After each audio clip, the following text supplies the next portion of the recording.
The year is 2002. You're standing on the pitch at the Camp Nou in Barcelona. The noise isn't cheering. It's a wall of pure, unadulterated hatred. It's 120 decibels of betrayal. You look toward the corner flag and see a man trying to take a set piece. He is the best player in the world. He is a Galactico, but he can't take the kick. Why? Because it's raining. But it's not raining water. It's raining coins, lighters, whiskey bottles. And then, thumping onto the grass with a dull thud, something else lands at his feet. You squint. You look closer. It's a pig's head. A severed, roasted pig's head. That wasn't a movie scene. That was the price of doing business in the world of football transfers. We love the beautiful game for the goals and the glory, but let's be honest. We live for the drama, the lies, the secret meetings in the back of vans, the moments where a player looks a camera in the eye, promises loyalty, and then signs for the archenemy the very next day. Today, we aren't just looking at expensive signings. We are looking at the moves that broke the internet before the internet was even a thing. The transfers that started riots, burned bridges, and destroyed legacies. These are the deals that nobody, and I mean nobody, believed could happen. Until they did. Buckle up. It's going to get messy. 1. Luis Figo. The 10 billion peseta lie. Barcelona to Real Madrid 2000. If you think modern transfer sagas are wild, they are nothing compared to the summer of 2000. This is the godfather of all betrayals. This is the transfer that birthed the modern era of the Galacticos. But more importantly, it's the story of a gamble that wasn't supposed to pay off. Imagine you are Luis Figo in early 2000. You aren't just a player for Barcelona, you are God. You are the captain, the talisman, the man who bleeds Blaugrana. You've just helped Barca win back-to-back league titles. You are idolised in Catalonia in a way that Messi would be years later. You're sitting on top of the world, preparing for Euro 2000 with Portugal. Meanwhile, in Madrid, a construction magnate named Florentino Perez is running for the presidency of Real Madrid. He is a massive underdog. The incumbent president, Lorenzo Sanz, has just won the Champions League 2 times in 3 years. Nobody beats a president who just won the Champions League. Perez needs a nuclear weapon to win the election. Perez approaches Figo's agent, Jose Vega, with a proposition that sounds like madness. He says, "If I win the election, I want Figo to join Real Madrid. If I lose, you keep this briefcase of cash." Specifically, Perez offered a pre-contract agreement. If Perez won the election, he would pay Figo's buyout clause, a world record 10 billion pesetas, about 62 million. If Figo refused to join after Perez won, Figo would have to pay Real Madrid a penalty clause of 5 billion pesetas, around 30 million.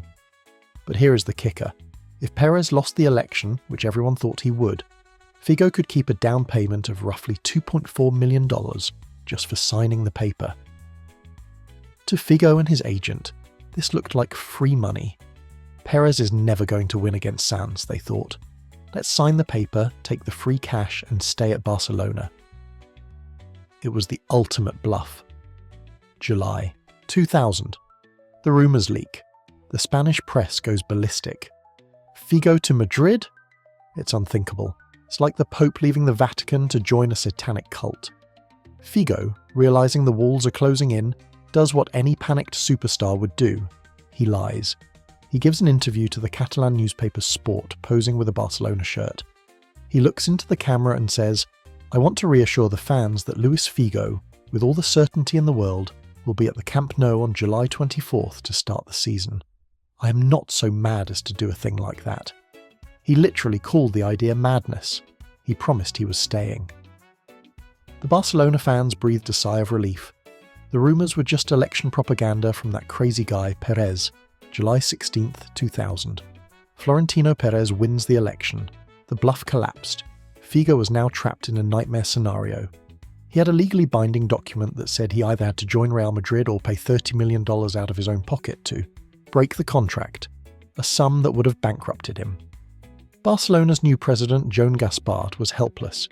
He begged Figo to stay, but unless Barca paid the penalty for him, which they refused, couldn't do, Figo was gone. On July 24th, the very day he promised he would be at the Camp Nou wearing Barcelona colours, Luis Figo walked out onto the pitch at the Santiago Bernabeu. He was holding a Real Madrid shirt with the number 10 on the back. His face at the presentation said it all. He looked like a man attending his own funeral. He didn't smile. He looked pale, shocked, and terrifyingly aware of what he had just done. The betrayal shattered Spanish football. Barcelona fans didn't just burn his jersey, they erased his existence from their history. When he returned to the Camp Nou that October, the noise was so loud that teammates confessed they couldn't hear each other from 5 yards away. Banners read Judas, Scum, and Mercenary. And then came the pig's head, incident in 2002. That image, a severed animal head lying on the pristine grass near the corner flag, became the defining symbol of the rivalry. It was medieval, it was visceral, and it proved one thing. In football, love and hate are separated by a signature on a dotted line. 2. Sol Campbell, The Midnight Garden Meeting, Tottenham to Arsenal 2001. If Figo was about money and politics, Sol Campbell was about pure, unadulterated secrecy. This is the story of how the captain of Tottenham Hotspur crossed the North London divide without a single journalist sniffing it out. In the age of social media, this transfer would be impossible. Even in 2001, it was a miracle. Sol Campbell wasn't just a Spurs player, he was Mr. Tottenham. He had come through the youth academy, captained the side, and lifted the League Cup. He was the Rock of White Hart Lane. But his contract was expiring in the summer of 2001. For months, Spurs fans were anxious, but Sol reassured them. In an interview with Spurs Monthly magazine, he famously stated, "I'm staying, I'm not going anywhere." When asked if he would ever join Arsenal, the bitter rivals down the Seven Sisters Road, his answer was widely reported as a firm, disgusted never. While Campbell was telling the press he was weighing his options, maybe into Milan, maybe Barcelona, he was taking midnight drives to the suburbs of North London. Arsène Wenger, the Arsenal manager, and David Dine, the club's vice-chairman, were running a covert operation worthy of the CIA. They knew that if the news leaked, the deal would collapse under the weight of public outrage. They held meetings in the dead of night at David Dine's house. Dane would later recall that they would meet at 1 a.m, walking around his garden in the dark so that no neighbours or paparazzi would spot a 6'2" Tottenham captain strolling through Arsenal territory. They drank coffee, discussed tactics, and mapped out a future where Campbell could win Premier League titles, something Spurs couldn't offer him at the time. July 3rd, 2001. This is the greatest press conference prank in history. Arsenal summoned the media to their training ground at London Colney. The press pack was bored. They had been told that Arsenal was unveiling their new goalkeeper, Richard Wright, signed from Ipswich Town. A solid signing, sure, but not exactly front-page news. The journalists were chatting, checking their watches, setting up their cameras for a polite photo op with Richard Wright. Then, the door opened.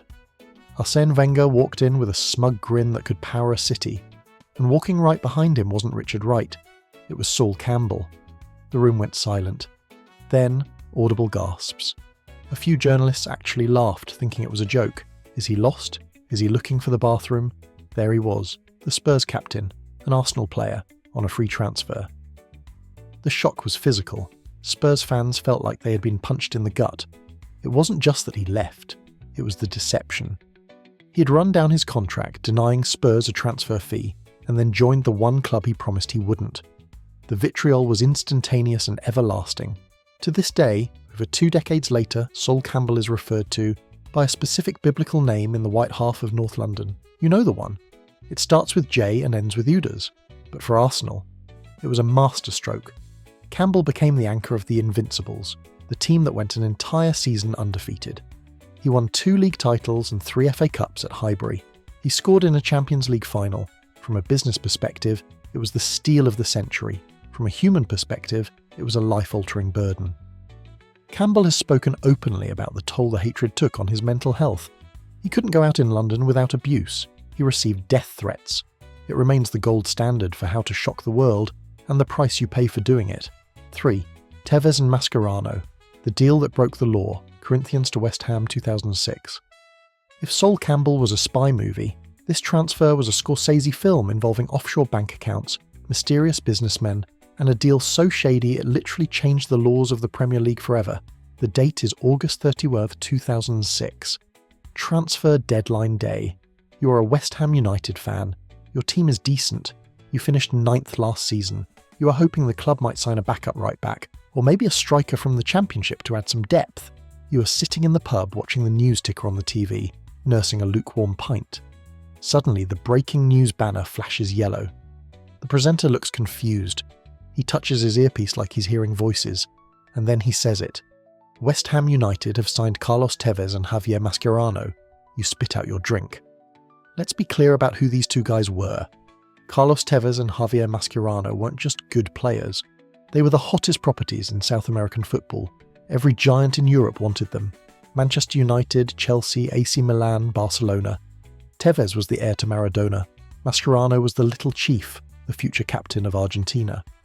And they signed for West Ham? It was like walking into a McDonald's and finding out they're serving Wagyu beef and caviar for 99 cents. It didn't make sense. The photos of them holding the West Ham shirts look like hostage proof-of-life pictures. They look bewildered. The manager, Alan Pardew, looks like he just won the lottery but lost the ticket. He famously told reporters, "It looks unlikely," just hours before it happened. He didn't even know if it was real until they walked through the door. So how did a mid-table London club pull this off? They didn't. This wasn't a transfer, it was a rental agreement. Tevez and Mascherano weren't owned by Corinthians, the club they came from. Their economic rights were owned by 4 offshore companies, MSI and Just Sports in Kyacht, based in the British Virgin Islands and led by a mysterious businessman named Kia Jorabchian. West Ham didn't pay a transfer fee. In fact, the deal was structured so that the owners, Jorabchian's companies, could move the players to a bigger club whenever they wanted, even in the middle of the season. West Ham was basically just a shop window. They were holding the goods until a richer buyer came along. This was third-party ownership, and while it was common in South America, it was strictly forbidden in the Premier League to have a third party influence a club's policies or team selection. The aftermath was carnage. Mascherano barely played. Imagine keeping a future Barcelona legend on the bench behind Hayden Mullins, and left for Liverpool quickly. But Tevez stayed, and Tevez went to war. West Ham was terrible that season. They were dead buried in the relegation zone, but in the final weeks Tevez turned into a one-man army. He scored 7 goals in the last 10 games. On the final day of the season, West Ham needed to beat the champions Manchester United at Old Trafford to survive. Tevez scored the winner. West Ham stayed up, Sheffield United went down, and then the lawyers arrived. Sheffield United found out about the illegal third-party contract. They sued. They argued that Tevez was ineligible to play, and therefore his goals shouldn't count. If you take away Tevez's goals, West Ham goes down, and Sheffield United stays up. The legal battle dragged on for years. The Premier League fined West Ham a record $5.5 million, but, shockingly, didn't deduct points. Sheffield United eventually settled out of court for roughly $20 million in compensation. It remains the most controversial transfer saga in English history. It proved that if you have enough talent, clubs will sign a deal with the devil, or at least with a mysterious company in the British Virgin Islands to survive. 4. Robinho, The Weight Witch Manchester. Moment, Real Madrid to Manchester City 2008. Most transfers involve months of scouting and negotiation. This transfer involved a panicked billionaire, a confused Brazilian, and a fax machine that barely survived the night. The setup. September 1st, 2008. Wake up. You're a Manchester City fan. Your club is mediocre. Your owner, Thaksin Shinawatra, is in legal trouble in Thailand and his assets are frozen. You're worried the club might go bankrupt. You're hoping to maybe sign a journeyman midfielder on loan. By lunchtime, news breaks. An investment group from Abu Dhabi, led by Sheikh Mansour, has bought the club. By dinner time, they tell the new owners, "We need a marquee signing. We need to show the world we are serious. Go get the biggest player available." They try to sign Ronaldinho, he says no. They try to sign Thierry Henry, he says no. They try to sign Dimitar Berbatov. Manchester United steals him, literally picking him up from the airport. The clock is ticking. It's 10 p.m. The window closes at midnight. They need a star, the target. In Madrid, Robinho is desperate to leave Real. He has fallen out with the club. He has his bags packed. He has agreed to join Chelsea. Chelsea has even started selling shirts with Robinho on the back on their website. It's a done deal. Luis Felipe Scolari, the Chelsea manager, is waiting for him. Robinho wants to go to London. He wants the glamorous life. But Real Madrid is angry at Chelsea. Chelsea had disrespected them by selling the shirts too early. So when a fax comes in from a random club called Manchester City, offering £32.5 million, a British record at the time, Real Madrid's president thinks, perfect. We get more money and we don't sell to Chelsea. The hijack. City's new executives are scrambling. They are throwing money at the problem. They agree to the fee. They agree to the wages. They send the paperwork. Robinho is sitting in Madrid. His agent tells him, change of plans, you're going to Manchester. Robinho asks, United? The agent says, no, City. Robinho probably asks, who? The deal is signed minutes before the deadline. The world is stunned. A mid-table club has just signed one of the best dribblers in the world from Real Madrid. The comedy. Here is the cherry on top. A few days later, Robinho arrives in Manchester for his first press conference. He sits down, smiles at the cameras and says, on the last day, Chelsea made a great proposal and I accepted. A reporter interrupts him. You mean Manchester City? Robinho blinks. Yeah, Manchester. Sorry. He literally didn't know who he had signed for. He thought he was going to Chelsea until the ink was dry. The legacy. While Robinho's time at City was mixed, he was brilliant at home and invisible away, this transfer was the big bang for Manchester City. It was the moment they transitioned from a punchline to a powerhouse. It signalled to the world that the new owners weren't just rich, they were aggressive, and they were willing to disrupt the natural order of European football. It taught us that on deadline day, money doesn't just talk, it screams. And sometimes, the player doesn't even need to know the name of the team he's signing for. 5. Eric Cantona, the phone call that changed history, leads to Man Ut 1992. Sometimes the most shocking transfers aren't the ones with the most zeros on the cheque. Sometimes it's about how casually a dynasty is built. This is the story of how Manchester United signed the king by complete accident. The scene. November 1992. The Premier League has just begun its inaugural season. Manchester United is struggling to score goals. Their new signing, Dion Dublin, has broken his leg. Sir Alex Ferguson is desperate. He's looking for a striker. He tries to sign Alan Shearer. Rejected. He tries to sign David Hurst from Sheffield Wednesday. Rejected. Meanwhile, at Leeds United, the defending champions, things are weird. They have a French genius named Eric Cantona. He's brilliant, but he's difficult. He's moody. He clashes with the manager, Howard Wilkinson. Leeds wants to sell him, but they don't want anyone to know they are desperate. The chairman of Leeds, Bill Fotherby, calls the chairman of Manchester United, Martin Edwards. Now imagine you're sitting in Martin Edwards' office. The phone rings. You put it on speaker. Sir Alex Ferguson is sitting across from you sipping tea. Bill Fotherby says, Martin, I'm calling about Dennis Irwin. We want to buy him. Ferguson violently shakes his head. No way. Irwin is not for sale. Edwards says, sorry Bill, no chance. They chat for a bit. Ferguson starts whispering frantically to Edwards. He's scribbling a name on a piece of paper. Ask him about Cantona. Edwards looks at Ferguson like he's crazy. Cantona? The guy Leeds just won the league with? They'll never sell him to us. But Ferguson insists. Just ask. So, Edwards says casually, by the way, Bill, seeing as you asked about Irwin, I'll ask about one of yours. What about Eric Cantona? There is a silence on the other end of the line. Fotherby says, let me ask the manager. I'll call you back. An hour later, Fotherby calls. Back. Howard says yes, you can have him. The price? $1.2 million is 1.2 millions for one of the most gifted players in the world. To put that in perspective, Liverpool signed Phil Babb for $3.6 million a couple of years later. United got the catalyst for their next 20 years of dominance for the price of a semi-detached house in London. When the news broke, Leeds fans were apoplectic. They had just sold their best player to their most hated rival for peanuts. It was viewed as an act of self-sabotage, but for United it was the turning point. Cantona walked into Old Trafford with his collar popped, chest out, radiating an arrogance that the club desperately needed. He didn't just play football, he performed art. He turned a team of nearly men into the dominant force of English football. This transfer is shocking not because of the money or the betrayal, but because of the randomness.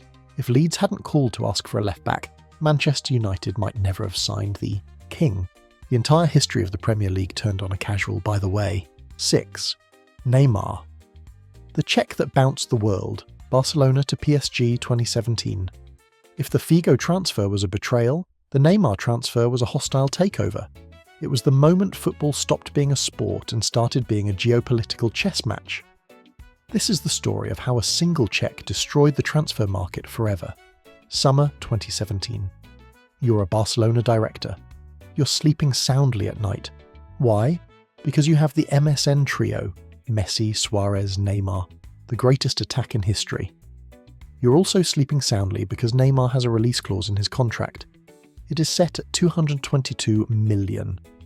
In 2017, that number was fake. It was a F-off number.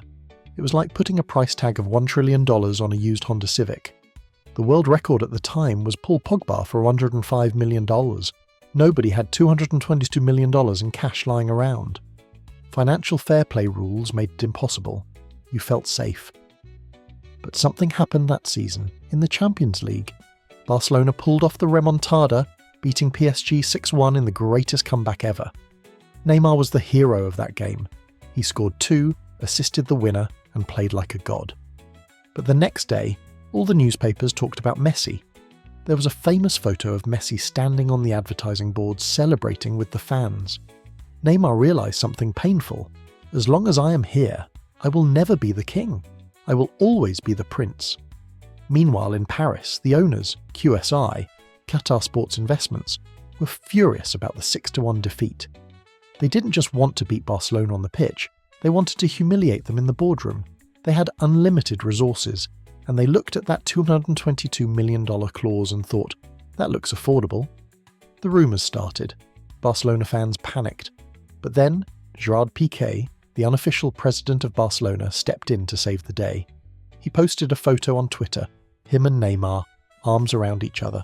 Caption, "Se queda," stays. The world exhaled. Okay, it's over. Piqué says he stays. Narrator voice. He did not stay. On August 3rd, 2017, lawyers representing Neymar walked into the La Liga offices in Madrid. They weren't there to negotiate. They were there to pay. They placed a check for $222 million on the table. La Liga tried to reject it. They said it was illegal money. They said it violated financial fair play. But legally, they couldn't stop it. The buyout clause was triggered. Neymar was free. The image of Neymar holding the PSG shirt in front of the Eiffel Tower wasn't just a player signing, it was a flex. It was the Qatari state saying, we can buy whatever we want. This transfer broke football. It caused hyperinflation. Because Barcelona suddenly had $222 million in their pocket, every other club knew they were rich. Dortmund sold them Dembélé for $135 million, worth maybe 40 yacht. Liverpool sold them Coutinho for $160 million. Barcelona wasted almost all the money on panic buys that flopped. They went into financial ruin. PSG dominated France but struggled to win the Champions League. And Neymar, he got his own team, but he lost the joy he had in Spain. The Se queda tweet remains the biggest meme in football history. It taught us a valuable lesson. Never trust a defender's Twitter account during a transfer window. 7. Ashley Cole, the trembling with rage incident. Arsenal to Chelsea 2006. Most players leave clubs for trophies or massive raises. Ashley Cole left Arsenal because of an argument over $5,000. This is the pettiest, most dramatic and most misunderstood transfer in Premier League history. The context, 2005. Ashley Cole is the best left-back in the world. He is an invincible. He is an Arsenal Academy graduate. He is beloved. Arsenal offers him a new contract. They offer $55,000 a week. Now to you and me, $55K a week is buy a private island money. But in football terms, it was a lowball offer for the best player in his position. Cole was expecting $60,000. The difference was $5,000. In his autobiography, yes, he wrote a book about this, Cole described the moment his agent told him the offer was $55K. I nearly swerved off the road. I was trembling with anger. I couldn't believe it. I felt like I was being taken for a ride. When the public read that, they turned on him instantly, trembling with anger. Over $55K a week? The nickname Cashley Cole was born that day. While this contract dispute was happening, Cole did something naughty. He went to a meeting at the Royal Park Hotel in London. In the room were 1. Ashley Cole. 2. His agent. 3. Peter Kenyon, Chelsea CEO. 4. Jose Mourinho, Chelsea manager. This is called tapping up. It is illegal to talk to another club while you're under contract without permission, but they weren't exactly James Bond. They were spotted. The news broke. The Premier League investigated. Everyone got fined. Mourinho was fined. Cole was fined. Chelsea was fined. The relationship with Arsenal was dead. The fans waved fake $20 notes with Cole's face on them at games. In the summer of 2006, the inevitable happened. Cole moved to Chelsea. In a rare swap deal, William Gallas went to Arsenal plus $5 million cash to Arsenal. Arsenal fans thought they got a good deal. We got Gallas and cash for a greedy traitor. History tells a different story. Ashley Cole went on to win the Premier League, 4 FA Cups, the Europa League, and the Champions League with Chelsea. He became a club legend. Arsenal, well, they entered a 9-year trophy drought. It remains a shocking transfer because of the sheer animosity. It wasn't just business, it was personal. It was a divorce where the husband leaves the wife for the richer neighbour and then builds a trophy cabinet on the front lawn just to spite her. And the moral of the story, if you have the best left back in the world, just give him the extra $5,000. Okay, take a breath. We've had pigheads, secret garden meetings, and car crashes over contracts. If your blood pressure is rising, that means the video is working. We have 3 more transfers left, and trust me, the craziest one is at the end. It involves a player who signed for a team and then signed for another team during his own presentation. If you want to know who that is, hit that subscribe button right now. It's free, it helps the channel, and unlike Luis Figo, I promise I won't betray you for a rival channel. Also, drop a comment. Who is the biggest Judas in football history? Is it Figo, Campbell, or someone else? Let's fight in the comments. Alright, back to the chaos. 8. Mo Johnston. The Catholic at Ibrox, Nantes to Rangers, 1989. If you aren't from Scotland, you might not understand the gravity of this. This wasn't just a football transfer, this was a religious and cultural earthquake. This is the transfer that ended a century of sectarian policy. The context: Glasgow is a divided city. Celtic, Catholic roots, versus Rangers, Protestant roots. For decades, Rangers had an unwritten rule. They did not sign Catholics. It was a policy steeped in sectarianism. It was controversial. It was ugly, but it was the reality. Enter Mo Johnston. He was a former Celtic striker, a hero. He had openly said, "Celtic is the only team I want to play for." In 1989, Johnston was leaving Nantes in France. He held a press conference at Celtic Park. He said, "I'm back." He posed for photos. The Celtic fans were ecstatic. Their boy was coming home. He hadn't signed the contract yet. There were some tax issues to sort out, but it was done verbally. The Ulster newspapers ran the headlines, "Mo comes home." Graham Souness, the Rangers manager, was a man who didn't care about tradition. He cared about winning, and he wanted to drop a bomb on Celtic. He met Johnston secretly. He offered him a better deal. He offered him the chance to make history. On July 10th, 1989, Rangers called a press conference. The media assumed they were signing an English player. Graham Souness walked in. Next to him was Mo Johnston. The room didn't gasp. It froze. The Rangers receptionist allegedly burst into tears when she saw him. The kit man refused to lay out his kit. This was hatred on a different level. Celtic fans called him Judas. They burned his effigies. He needed 24-hour security. He couldn't go into half the bars in Glasgow. Rangers fans were furious too. They burned their own scarves. They returned season tickets. They protested outside the stadium screaming that they didn't want a Catholic, especially that Catholic at their club. He was hated by everyone. He was a man without a tribe. So, how do you fix a situation like that? You score a winner against your old club. In the Old Firm derby, Johnston scored a late winner for Rangers against Celtic. The Rangers fans confusingly cheered. They realised that he might be a Catholic, but he was their winner. The transfer broke the sectarian barrier at Rangers. Souness had dragged the club into the modern world by force. It remains the bravest, most dangerous and most shocking transfer in British history. 9. John Obi Mikel. The kidnapping, the contract, and the terror. Lynn Oslo to Chelsea via Manchester United 2005. If you thought the Sol Campbell saga was secretive, this story makes it look like a children's book. This is, without a doubt, the most bizarre transfer saga in the history of the sport. It involves a teenager, two of the biggest clubs in the world, accusations of kidnapping, a year-long hiatus, and a player signing for a club he didn't want to join. The year is 2005. John Obi Mikel is an 18-year-old Nigerian wonder kid playing for a small Norwegian club called Lyn Oslo. He has just dazzled the world at the FIFA World Youth Championship. He is the next big thing. He is the new Vieira, the new Keane. Naturally, Sir Alex Ferguson wants him. Manchester United scouts have been watching him for months.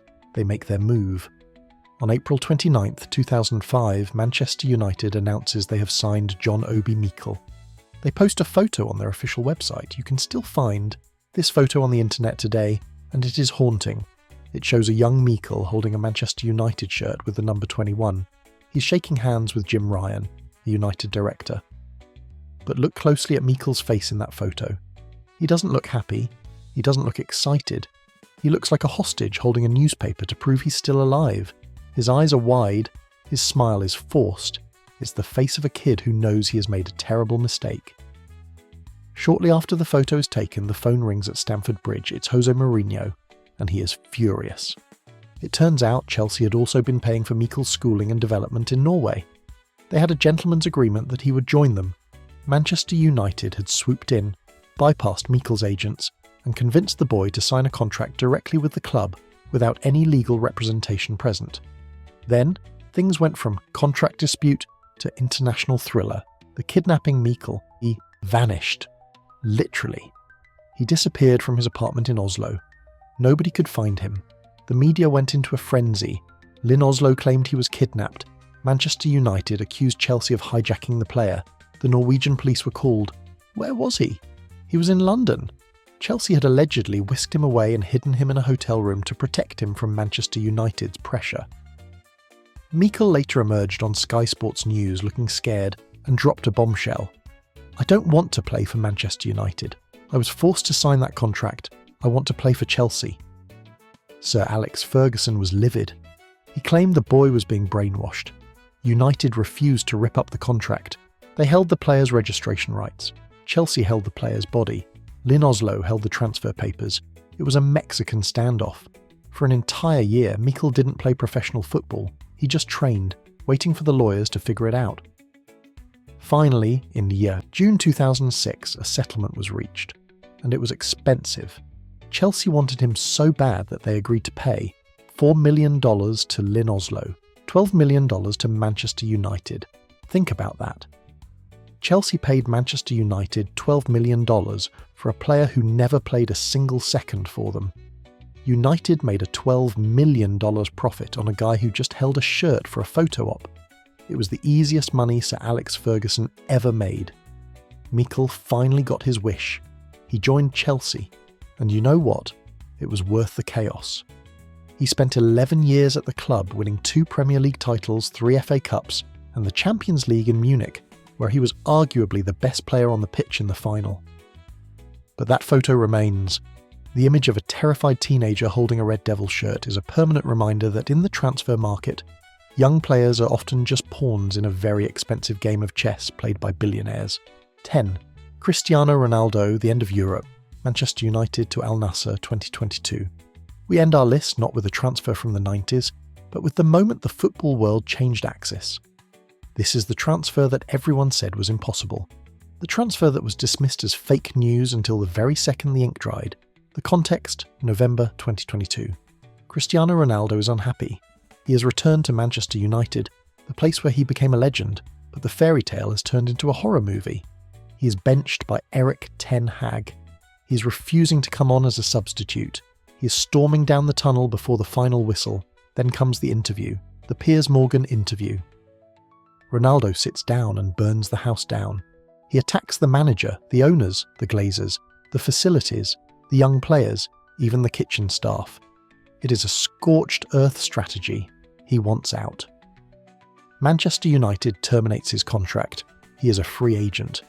During the 2022 World Cup in Qatar, rumours start swirling. Ronaldo has an offer from Saudi Arabia, Al Nassr, $200 million a year. The football world laughed. No way, said the pundits. He's Cristiano Ronaldo. He wants to play in the Champions League. He wants to protect his goal record against Messi. Ronaldo himself, when asked by a reporter about the Al Nassr rumours during the World Cup, looked the camera in the eye and said, "No, that is not true. We believed him. Why wouldn't we? This is a man whose entire brand is built on being the best, on conquering Europe, on elite competition. Going to the Saudi Pro League? That's for retirement. That's for players whose legs have gone. Ronaldo is a machine. He'll go to Bayern, or Chelsea, or maybe back to Sporting Lisbon." But the phone didn't ring. Jorge Mendes, his super agent, knocked on every door in Europe. Real Madrid? No thanks. Bayern Munich? Too expensive. Chelsea? The owner wants him, the manager doesn't. The harsh reality hit. The king, the of Europe, had no castle left to rule. December 30th, 2022, a Friday night. A picture drops on Instagram. It's simple. It's Cristiano Ronaldo. He is smiling. He's holding a yellow and blue jersey. Al Nassr. The caption, "History in the making." The internet broke. It wasn't just a transfer, it was a glitch in the matrix. Seeing CR7, the brand, the icon holding a shirt that wasn't Real Madrid, Juve or United felt wrong. It felt like a deep fake. The numbers were nauseating. $200 million per year. That's $650 every second. He was earning more in a week than most top players earn in a lifetime. At his presentation, Ronaldo tried to spin it. "I won everything in Europe. My work in Europe is done. I want to change the perception of football in this country." Critics called it a sad end. They said he was finished. They said he chose money over legacy. But then, look what happened next. 6 months later, Karim Benzema went. Then Neymar. Then Sadio Mane. Then Mahrez, Kanté, Firmino, Laporte. Ronaldo wasn't the outlier. He was the pioneer. He was the first domino in a chain reaction that turned the Saudi Pro League from an obscurity into a destination that raided European football for its talent.